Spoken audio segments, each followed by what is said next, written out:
So let's start with something very basic. Who reads your MBA application, right? So there are a number of types of people that get involved in this process. The first group is full-time admissions staff. And this is the kind of person that works full-time for the admissions office. They're the ones that you might run into at an information session in your hometown or neighboring city.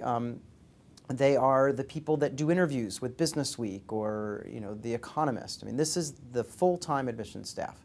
Now, beyond them, there's another group of people that read applications that I will refer to as contract readers. And these are part-time kind of contractors that help admissions committees during peak demand for application reading. So they come in when the entire admissions committee is absolutely swamped during the height of the admissions season, and they read files. And I will say that contract readers are certainly qualified in the sense that most often they're former admissions staff. So it's someone who used to work in admissions but left and still picks up a few hours here and there of work by helping out during peak times. So contract readers are involved. Another group that reads applications would be current students. So, and this varies from school to school, but there are many MBA programs where current students actually get involved in the admissions process. And what that means is that they're usually on the front lines, meaning they're kind of the first reader in a given application or for a given application.